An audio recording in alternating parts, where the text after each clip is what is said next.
At a glittering charity gala, a simple girl in a handmade dress faces cruel ridicule from New York's elite until the city's most powerful CEO publicly chooses her. But just as their unlikely love begins to bloom, vicious scandals, betrayal, and shocking secrets threaten to tear them apart. Who is Isabel Quinn really, and why is the ruthless Damian Blake willing to risk everything for her? Their journey will shatter your heart and restore your faith in true love. Where are you watching from? Tell us in the comments, and don't forget to subscribe for more unforgettable stories. The night air in Manhattan was crisp, carrying with it the soft hum of carriages and distant city horns as the Grand Imperial Hotel blazed with light.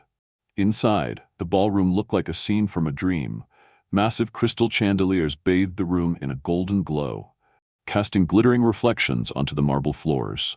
Gilded tables lined the room, draped in silk, adorned with roses and flickering candles, while a live symphony floated delicate notes into the air.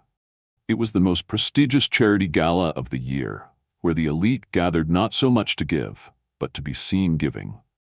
Isabel Quinn stepped into the shimmering world, feeling as if she had wandered into the wrong story. She smoothed the skirt of her handmade silver blue silk dress, its simple lines and modest design standing in stark contrast to the elaborate designer gowns swirling around her. Her heart pounded harder with every step she took deeper into the ballroom. She wasn't here to impress anyone. She was here to make sure the funds she had quietly donated through the Quinn Foundation were going to real causes, not just lavish photo ops. But even as she reminded herself of her purpose, the whispering began. From the corner of the room, a group of women in glittering couture leaned in, their voices carrying just enough to reach Isabel's ears. "Who let her in?" One blonde scoffed, sipping from her champagne glass. "Looks like she stitched that thing together herself," another said with a cruel laugh. Their words sliced through Isabel's composure like thin blades. She bowed her head, clutching the hem of her dress tighter between trembling fingers. She had grown up hearing taunts like these in the crowded orphanage halls of her childhood. She thought she had outgrown the sting of cruel judgment. But here, among polished smiles and diamond necklaces, she felt once again like the little girl with holes in her shoes. Trying to disappear, she drifted toward the auction display tables at the far side of the room, pretending to study a collection of rare paintings. Yet the whispers followed her like shadows, low and slicing, a constant reminder that she didn't belong. Across the ballroom, Damian Blake leaned against a marble pillar, his dark eyes scanning the crowd with detached boredom. At 30, he was already the CEO of Blake Innovations, a titan in the tech world, and a man who viewed these events as necessary evils. He had come for appearances' sake, to satisfy shareholders and press, but he found little entertainment in the parade of plastic smiles and hollow conversations. Until he saw her. The girl in the simple silver blue dress didn't glitter under the chandeliers. She didn't clamor for attention. Instead, she stood alone, her head bowed, her hands trembling slightly. There was something achingly genuine about her, a kind of raw, unpolished grace that made the rest of the room seem even more artificial by comparison. Then he heard the laughter, saw the women whispering, mocking her. Saw the way Isabel stiffened, swallowing the humiliation in silence. Something shifted inside Damian, a tight coil of irritation, rare and unfamiliar. He didn't like seeing cruelty go unchallenged, especially towards someone who carried herself with such quiet dignity. Without a second thought, he set his wine glass down on a nearby table and began crossing the ballroom. The crowd instinctively parted as he moved, curiosity sparking in their eyes. Damian Blake rarely engaged with anyone at these events. If he was walking toward someone, it meant something. Isabel didn't notice him until polished shoes stopped in front of her. She looked up, startled, and met his gaze. Deep, brown, and surprisingly warm. "May I have this dance?" Damian asked, extending his hand.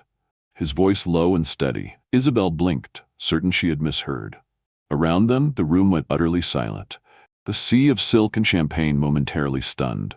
I don't know how," she stammered, her cheeks flushing. A small, genuine smile touched Damian's lips, rare and breathtaking. "That's all right," he said gently. "I'll lead."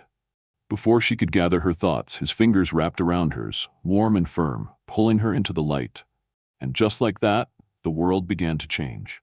Morning light bathed the suburbs in soft gold as the city's sharp edges melted into quiet streets lined with oak trees. Far from the gleaming towers and sparkling galas, Isabel Quinn knelt in the soil of Little Lights Orphanage, her hands dirt-streaked as she guided a small boy's fingers around a fragile sprout.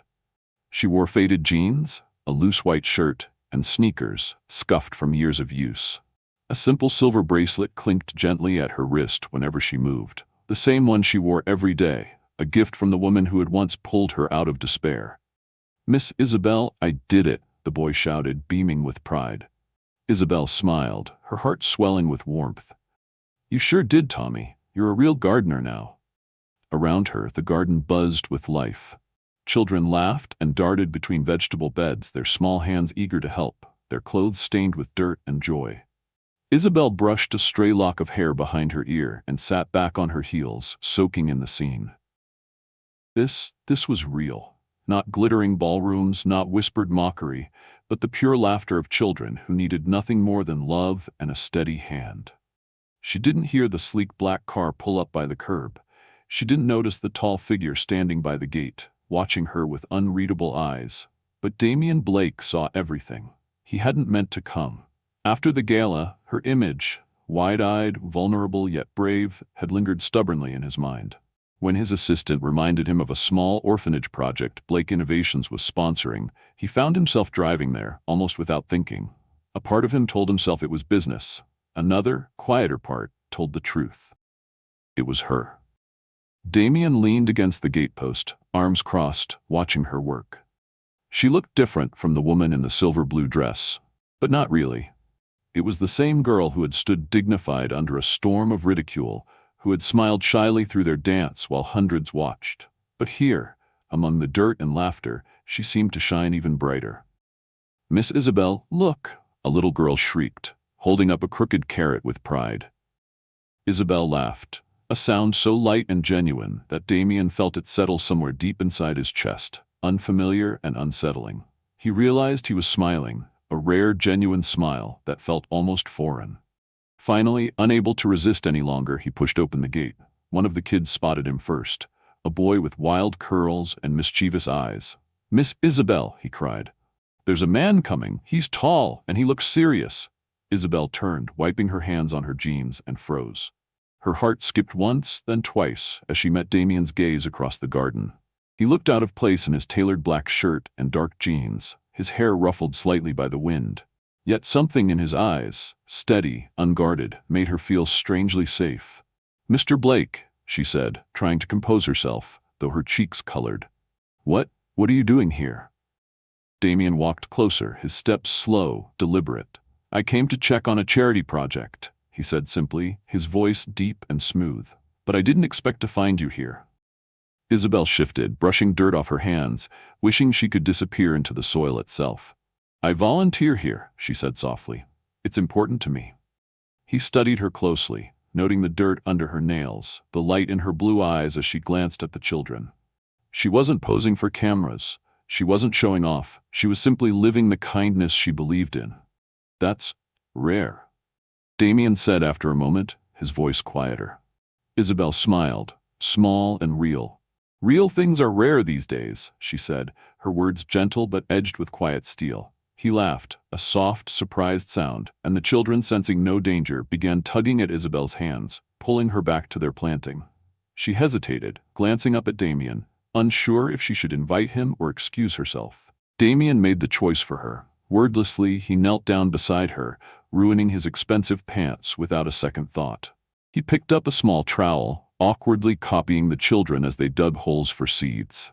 Isabel blinked at him, and then a laugh escaped her lips before she could stop it. Maybe, just maybe, the man who seemed to rule over cold boardrooms and ruthless headlines had a heart buried deeper than anyone had ever seen. And maybe, just maybe, it had started beating for her. The Ritz-Carlton ballroom shimmered under 1,000 lights, the marble floors gleaming like polished ice.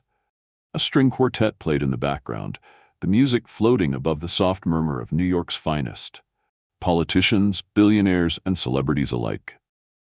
Isabel Quinn stood near the back, heart pounding, feeling again the familiar tug of unease. She wore a cream-colored silk dress she had sewn herself, simple but elegant, her brown hair pinned in a loose twist at the nape of her neck. Despite her efforts to remain invisible, whispers still found her like needles in the air. "She's back," someone murmured, just loud enough for her to hear. "Probably hoping to snag another dance with Blake." Another woman sneered, her words slicing deeper than she would admit. Isabel clenched her hands in the folds of her dress, willing herself to stay calm. She wasn't here for attention. She was here because the proceeds from tonight's auction would benefit the children at Little Lights Orphanage. That mattered more than gossip. The event's host, a rotund man in a velvet jacket, suddenly took the stage, tapping the microphone with exaggerated enthusiasm. "Ladies and gentlemen," he boomed, drawing every eye toward him, "for our most exciting auction item tonight, we offer a very special opportunity, a date with the lovely mystery woman who captured Damian Blake's attention at the Imperial Gala." The room rippled with gasps and low murmurs. Isabel froze, her heart slamming against her ribs. "Miss Isabel Quinn, would you please come to the stage?" A spotlight snapped onto her, and for a moment she was blinded, trapped like a deer in headlights. She shook her head slightly, taking a step back, but an event organizer gently ushered her forward before she could protest. Applause erupted as she stumbled onto the stage, her face burning with humiliation. She turned her gaze to the floor, cheeks flaming, hands trembling. The host grinned wider. "We'll start the bidding at $10,000. A man in a tuxedo immediately raised his paddle. "20,000. Laughter rippled through the crowd. Another man, grinning smugly, called out, "30,000. Isabel's stomach twisted. She wasn't a prize to be bought. She wasn't part of this game. But the bids kept climbing, the energy turning raucous, ugly. "50,000, someone bellowed, drawing a chorus of cheers. The women who had mocked her earlier snickered loudly at the back of the room, one stage whispering, "Poor girl, thinks she's Cinderella. She's just tonight's entertainment." Isabel fought the sting of tears. She gripped the fabric of her dress so tightly her knuckles whitened. She wanted to run. She wanted to disappear. And then, a voice cut through the noise, sharp and commanding. $750,000. The ballroom fell silent, as if someone had sucked all the air from the room. Heads snapped around toward the source. Damian Blake stood near the back, calm, unwavering, dressed in a dark tailored suit that made him look like a storm barely contained. His eyes were locked on Isabel, and in them she saw no mockery, no pity, only fierce, unshakable intent. The host stammered into the microphone, "$750,000, going once, going twice, sold." Damian began walking forward, his steps deliberate, the crowd parting instinctively. He moved through the stunned audience like a force of nature, unbothered by the 100 pairs of eyes following his every move. Isabel could hardly breathe as he reached the stage. She looked up at him, wide-eyed, her entire body trembling. Damian didn't glance at the crowd. He ignored the whispers, the gasps, the flashing cameras. His focus was solely on her. "You're not for sale," he said, low enough only she could hear. "I did this to protect you." Slowly, deliberately, he extended his hand to her, just as he had that first night. "Come with me," he murmured. Isabel hesitated only a second before slipping her hand into his. His fingers closed around hers, firm, reassuring, and he led her down from the stage. They walked together through the stunned ballroom, the audience too shocked to react, leaving behind the spotlight and the cruel whispers. Isabel's heart pounded wildly, but for once it wasn't from fear or shame. It was from the overwhelming, breathtaking feeling of being seen, chosen, not for spectacle, but for something real. And deep inside, something new, something fragile and fierce, began to bloom. Rain slicked the streets of Manhattan, turning the city into a blur of reflections and headlights. Isabel sat curled up on the worn couch in her tiny Brooklyn apartment, the soft hum of the television in the background, though she wasn't really watching. Her phone buzzed endlessly on the table, alerts, news articles, messages she refused to read. She didn't need to. She already knew what they said. Gold digger exposed. Damian Blake's mystery girl revealed as social climber. Corporate espionage scandal brewing. Her hands trembled slightly as she clasped them in her lap. No matter how many times she told herself she didn't care, the words still burrowed deep. They had twisted the truth, distorted her into some manipulative stranger she didn't recognize. They made her feel dirty in a way no amount of rain could wash away. Across the city, Damien stood in the vast glass conference room of Blake Innovations, facing a sea of hostile board members. Their faces were hard, their voices cutting. "This scandal is killing our stock, Damien," one man barked, slamming his hand on the polished table. "You're risking everything. Your reputation, the company, for some girl," another woman snapped, her pearl necklace trembling with the force of her anger. Damien's jaw tightened, his hands clasped behind his back to keep them from shaking. He had faced down corporate sharks, ruthless mergers, public attacks. But this, standing here knowing they were dragging Isabel's name through the mud because of him, this was different. It made him want to tear down the walls with his bare hands. "I stand by her," he said coldly, his voice slicing through the room, "and I will not be bullied into abandoning her." The board members exchanged dark glances, murmuring among themselves. Their threat hung heavy in the air. Either Damien would step down voluntarily or they would force his resignation. Meanwhile, back at the orphanage, Isabel pulled weeds from the vegetable beds in the steady drizzle, letting the cool rain hide the tears she refused to let fall. The children gathered under the small awning, watching her anxiously, sensing that something was wrong. "Miss Isabel, are you sad?" One little girl asked softly, clutching a battered teddy bear. Isabel wiped her hands on her jeans and forced a smile, her heart breaking a little. "I'm just thinking, sweetheart," she whispered. "That's all." But later that night, sitting in the dark, she made a decision. She wouldn't let Damien lose everything because of her. She loved him too much to be the reason he fell. Her hands trembled as she picked up the phone and called him.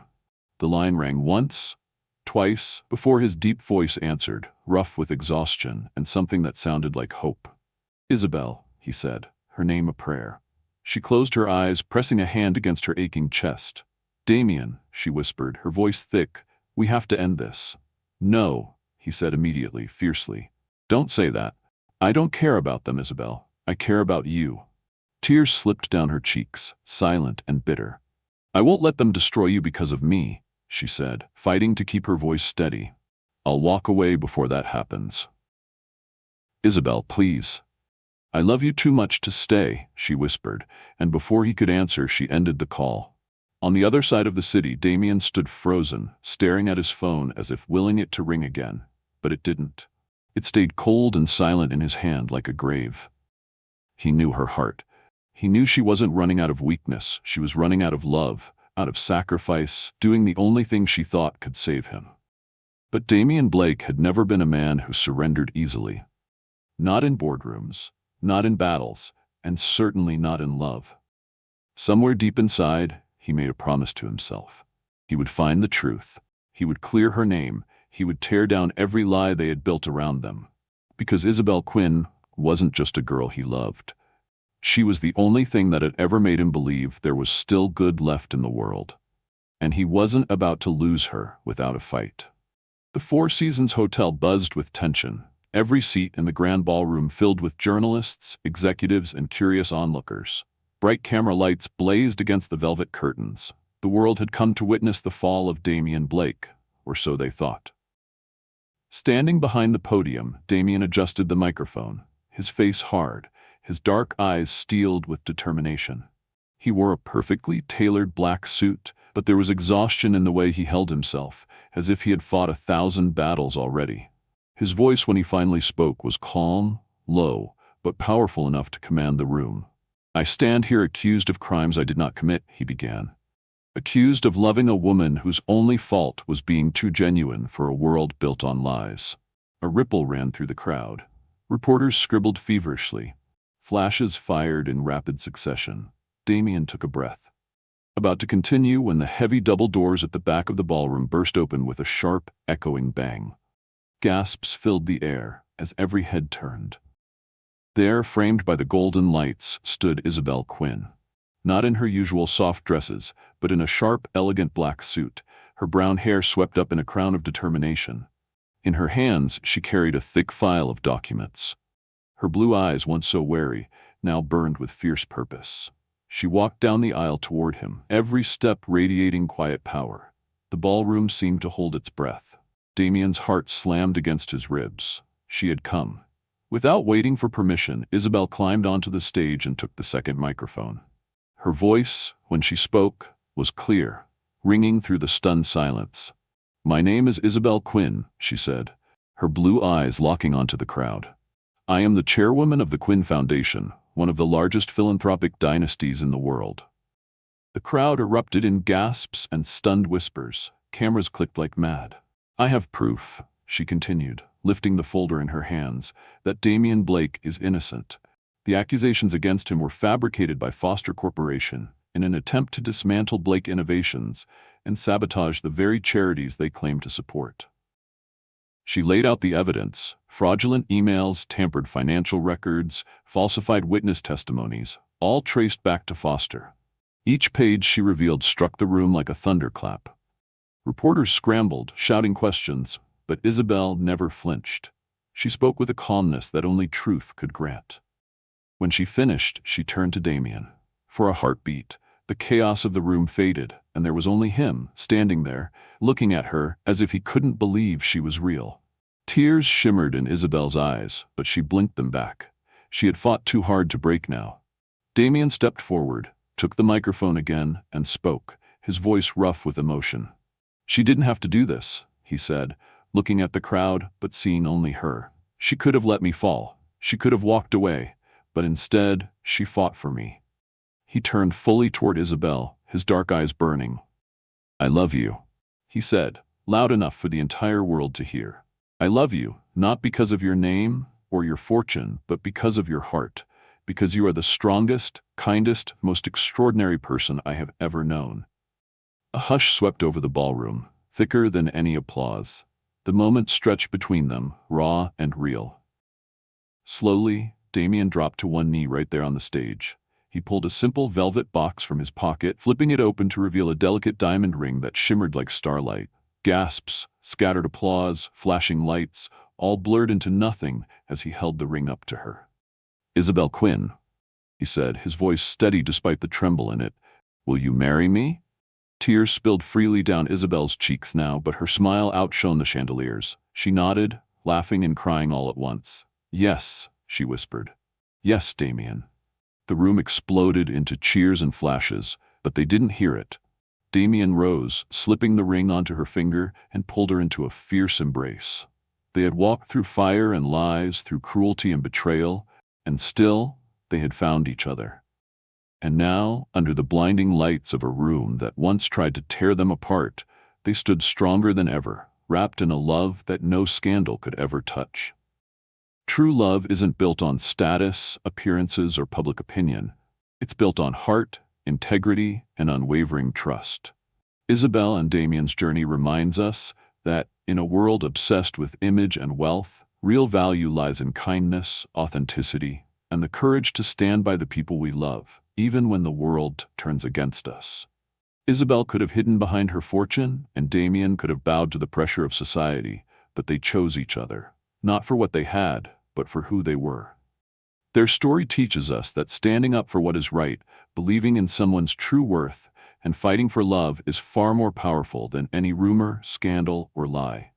Sometimes, the world may try to define us by what we wear, where we come from, or how much we own. But the only thing that truly matters is the heart we carry and the kindness we share. In the end, compassion, loyalty, and honesty will always outshine cruelty, judgment, and greed. No matter how fierce the storms around you, the people who truly love you will never let you face them alone. And sometimes it is through the harshest battles that the strongest, most beautiful bonds are born. Where are you watching from today? Let us know in the comments below. We'd love to hear your story. And don't forget to subscribe to our channel for more inspiring love stories that will touch your heart and remind you that true kindness still exists in this world.